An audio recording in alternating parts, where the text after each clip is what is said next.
জানেন যে আগামী পরশুদিন 7 তারিখে আমাদের পবিত্র ঈদুল আজহা উদযাপিত হবে। সেই ঈদুল আজহাকে কেন্দ্র করে যে একটা দীর্ঘ ছুটি, প্রায় 10 দিনের মতো ছুটির ব্যবস্থা করেছেন আমাদের সরকার। তো এই ছুটিকে কেন্দ্র করে আমাদের ঘরমুখ মানুষেরা যারা শহর কেন্দ্রিক শহরে থাকি আমরা, তারা অনেকেই এই নারীর টানে গ্রামের বাড়িতে আত্মীয় স্বজনের সাথে ঈদ করার জন্য যাবে।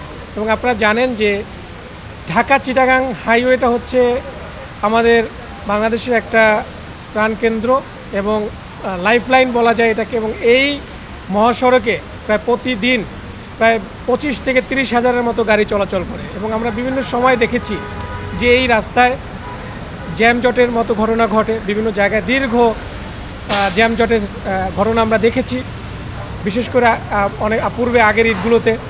স্বজন সিপিভিসি পাইপ বাংলাদেশের 1 নম্বর NSF certified CPVC brand. But আপনারা জেনে আনন্দিত হবেন যে গত ঈদে আপনারাই দেখেছেন, সেটা সুন্দরভাবে কাভারও করেছেন। গত ঈদে আমরা এক্সটেন্সিভ পেট্রোলের আয়োজন করা হয়েছিল এবং সেখানে কোনো জ্যামজটের কিন্তু সৃষ্টি হয়নি।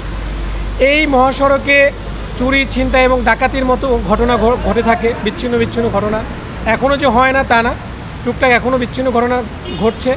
বাট আপনারা জানবেন যে গত ঈদের সময় আমরা যখন আমাদের এই পেট্রোল কার্যক্রমটা বৃদ্ধি করেছিলাম, গত ঈদের ওই পার্টিকুলার ছুটির টাইমে কিন্তু কোনো রকমের ডাকাতির ঘটনা ঘটেনি।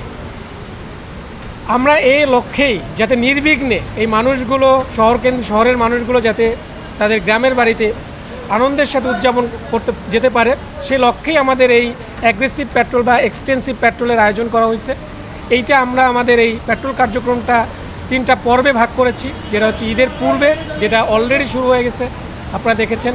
এখানে আমরা আমাদের টহল কার্যক্রম রাস্তার উভয় পার্শ্বেই আমাদের টহল কার্যক্রম থাকবে। আমাদের বিভিন্ন পয়েন্টে গুরুত্বপূর্ণ স্থানে আমরা চেক পয়েন্ট এস্টাবলিশ করছি। চেক পয়েন্টের মাধ্যমে যদি কোনো দুষ্কৃতিকারী সম্ভাবনা থাকে সেগুলোকে আমরা আইনের আওতায় নিয়ে আসব। এরপর আমাদের ঈদের দিনও যাতে মানুষ সবাই যেন শান্তিতে ঈদ উদযাপন করতে পারে, ঈদের দিনকে কেন্দ্র করে আমাদের প্ল্যান করা হয়েছে। এবং ঈদের পরে আবার যেন তারা সুন্দরভাবে তারা শহরে ফিরে আসতে পারে তাদের যার কর্মস্থলে, সে লক্ষ্যেও আমাদের এই কার্যক্রম চলমান থাকবে।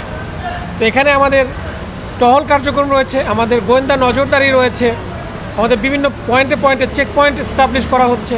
সেভাবেই আমরা এই ঢাকা চিটাগাং মহাসড়কের নিরাপত্তা নিশ্চিত করার চেষ্টা করে যাচ্ছি।